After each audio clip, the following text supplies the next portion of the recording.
दोस्तों, कभी न कभी आपके दिमाग में ये बात जरूर ख्याल आया होगा कि ये जो टी शर्ट है, एक टी शर्ट प्रिंट करने के बाद हम लोगों को कितने रुपए की बचत हो जाती है।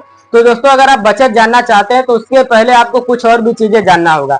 कुछ और चीजों का मतलब ये है कि आप खर्च कितना कर रहे हैं, और खर्च निकालने के बाद आप जोड़ेंगे कि आपका बचत कितना हो रहा है। जैसे कि आप लोग यहाँ पे एक टी शर्ट देख पा रहे हैं। अब सबसे बड़ी बात जो आती है वो ये आती है कि आप एक टी शर्ट खरीद कितने में रहे हैं। तो मैं अगर अपनी बात बताऊं तो ये जो टी शर्ट आप देख रहे हैं, इसकी कीमत है 55 रुपए। मात्र 55 रुपए का टी शर्ट है। और इस पे अगर हम एक साइड प्रिंट करते हैं, एक साइड प्रिंट करेंगे तो इसको हम मार्केट में बेचते हैं 150 रुपए का। आप लोग ध्यान दीजिएगा कि 55 रुपए का टी शर्ट है, और एक साइड मतलब कि आगे साइड प्रिंट करेंगे तो 150 रुपए का, अगर आगे पीछे दोनों प्रिंट करेंगे तो 200 रुपए का हो जाएगा। और जो पेपर होता है, पेपर की साइज जो होती है वो होती है A4 साइज। A4 साइज आप पेपर जानते ही होंगे कि कौन सा साइज होता है A4।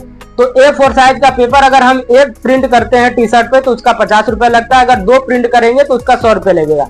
मतलब यह है कि आगे अगर प्रिंट करके देंगे तो 150 रुपए का टी शर्ट जाएगा, और पीछे भी जब प्रिंट करेंगे तो 200 रुपए का जाएगा। अब आपको मैं कॉस्ट बताता हूँ कि आपको कॉस्ट क्या पड़ने वाली। जैसे कि मान लीजिए कि ये 55 रुपए का टी शर्ट हो गया। उसके बाद A4 साइज का जो सब्लिमेशन पेपर आता है उसकी कीमत, मान लीजिए एक पेपर की कीमत आपको 7.5 रुपए आती है। ठीक है, 7.5 रुपए का आपका पेपर हो गया। बाकी आपका जो स्याही है, इंक है, उसको आप 4-5 रुपए उसको इंक्लूड कर लीजिए, ज्यादा नहीं, 4-5 रुपए बहुत है। और आपने सिस्टम रखा हुआ है तो कुछ पैसे आप सिस्टम का निकाल लेंगे। और जैसा कि आप लोग यहाँ पे देख पा रहे हैं, हीट प्रेस मशीन है। इस मशीन के जरिए आप छापेंगे तो कुछ पैसा इसका निकाल लीजिए, और कुछ बिजली का निकाल लीजिए। और आप खुद भी शॉप पे जब हैं तो कुछ पैसा आप अपना निकाल लीजिए। मिला जुला के मान के चलिए कि आपका ये जो 55 रुपए का टी शर्ट कंप्लीट करने पे आपको 80 रुपए का पड़ जाएगा। ठीक है, अब 80 रुपए का पड़ेगा तो 80 रुपए का अगर पड़ता है तो आप इसको कितना में बेचते हैं। जैसा कि मैंने बताया कि मैं 150 रुपए में बेचता हूँ। अब आप लोगों का मार्केट कैसा है, और आप ये जो टी शर्ट मैंने 55 रुपए का खरीदा, आप कितने में खरीदते हैं ये भी डिपेंड करता है कि आप कहाँ से खरीदते हैं और कितने में खरीदते हैं। उसके बाद आप अपने बचत को जोड़ेंगे। तो देखिए, जहां तक मैं अपनी बात बता दूं तो मैंने अपने टी शर्ट का कीमत मैं 80 रुपए निकाल के उसके बाद जो सेलिंग करता हूँ 150 रुपए में, जैसा कि मैंने आप लोगों को बताया कि 150 रुपए में बेचता हूँ, तो 70 रुपए का प्रॉफिट एक टी शर्ट में हो जाता है। ये तो बात आती है टी शर्ट की। वैसे ही बहुत सारी चीजें हैं, जैसे कि कप है, गिफ्ट वगैरह है। तो मिला जुला के इसमें ये चीजें हैं कि जो भी चीजें होंगी रॉ मटेरियल के रूप में, जो भी चीजें होगी, जैसा कि व्हाइट मग आप लोगों ने देखा होगा, तो व्हाइट मग आपको मार्केट में मिलता है 45 रुपए का। ठीक है, 45 रुपीज का आपको एक मग मिलता है। उसको प्रिंट करने के बाद आप बेचते हैं कितने में, 150 रुपए में। 150 रुपए हमारी प्राइस है। अब आपकी प्राइस क्या होगी, आपके मार्केट में प्राइस क्या होगी, वो तो मुझे नहीं पता। लेकिन मैं अपनी बात बता दूं तो मेरे यहाँ जो भी कीमत है, मतलब कि जो मैं अपने शॉप पे सेल करता हूँ, उसकी कीमत है 150 रुपए। 150 रुपए हम प्रिंट आउट करके बेचते हैं।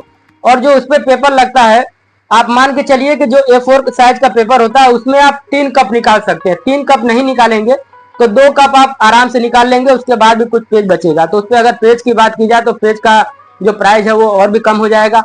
उसके बाद अगर इस तरीके से कलर को देखा जाए तो कलर भी उसमें आपका कम लगेगा, क्योंकि कप छोटा होता है, उस पर आपको छोटा मैटर निकालना होगा। और जो हीट प्रेस मशीन की बात की जाए तो उसमें थोड़ा सा टेम्परेचर उसमें ज्यादा रखना होता है। जैसे कि इस मशीन के जरिए आप टी शर्ट को निकालेंगे तो 350 का टेम्परेचर वो तो फिक्स रहता है, लेकिन जो टाइमिंग होती है 60 सेकंड में आपका टी शर्ट प्रिंट हो जाता है। लेकिन जब आप कप को प्रिंट करेंगे इसी मशीन के जरिए, तो इस मशीन के जरिए जब आप प्रिंट करेंगे तो उसमें 90 सेकंड का टाइमिंग लगा दिया जाता है। उसमें टाइमिंग थोड़ा सा बढ़ जाता है, क्योंकि जो कप रहता है आपका पत्थर की तरह रहता है, उसमें थोड़ा सा टाइम लगता है। तो उसका जो टाइमिंग है आप लोग समझ सकते हैं कि थोड़ा सा ज्यादा टाइमिंग लगता है, तो आप उसी हिसाब से उसको निकालेंगे। तो मिला जुला के आप कोई भी प्रोडक्ट निकालिए तो उसमें आपको लगभग आधा, तो मान के चलिए कि आपको आधा बचत होना ही होना है। इस तरीके से जितना भी प्रोडक्ट है आपको आधा मान के चलना है, बाकी सारे खर्च निकालने के बाद। तो आप समझ सकते हैं कि अगर आप कोई भी प्रोडक्ट निकालते हैं तो आपको कितने की बचत हो जाएगी। और मेन बात ये आती है कि आपका मार्केट कैसा है, और आपके मार्केट में जो चीजें आप निकालते हैं, बेचते हैं, उसकी सेलिंग कैसे होती है। अगर सेलिंग उसकी अच्छी है तो इतना मान के चलिए कि आपको प्रॉफिट होना पक्का है। लेकिन आप ये उम्मीद मत कीजिएगा कि मैं कोई भी सामान बेचूंगा तो वो सेल होने लगेगा। कभी कभी ये भी होता है कि चीजें तो बहुत सारी होती हैं, लेकिन कस्टमर उसमें से 2-4 चीजें होती हैं जिसको बार बार पसंद करते हैं। जैसे कि टी शर्ट हो गया, कप हो गया, की चैन हो गया, ऐसी कुछ चीजें होती है जिसकी डिमांड बहुत ज्यादा होती है। और बाकी रह गई गिफ्ट वगैरह की चीजें, तो वो सब जैसे कि मान लीजिए कि नया साल हो गया या फिर कोई फेस्टिवल वगैरह हो गया, तो उन सब टाइम के समय पर वो चीजें ज्यादा सेलिंग होती है। और बाकी जो टी शर्ट हो गया या फिर कप हो गया या फिर की चैन हो गया, तो ये सब क्या होता है कि इसकी डिमांड हमेशा रहती है। तो आप जब भी अपने सामान को मंगवाइएगा, जब भी अपने स्टॉक को मंगवाइएगा, तो आप देख लीजिएगा कि आपके यहाँ किस चीज की सेलिंग ज्यादा है, उसी हिसाब से आप सामान को मंगवाइएगा। तो आज की वीडियो में कुछ जानकारी थी, उम्मीद करता हूं कि आप लोगों को वीडियो अच्छा लगा होगा। अगर वीडियो अच्छा लगे तो वीडियो को लाइक करें, चैनल पर हमारे नए तो चैनल को सब्सक्राइब करके नोटिफिकेशन बेल आइकन को प्रेस करें। और वीडियो देखने के लिए जो आपने अपना अमूल्य समय दिया है उसके लिए आप लोगों का बहुत बहुत धन्यवाद। आपका दिन मंगलमय हो।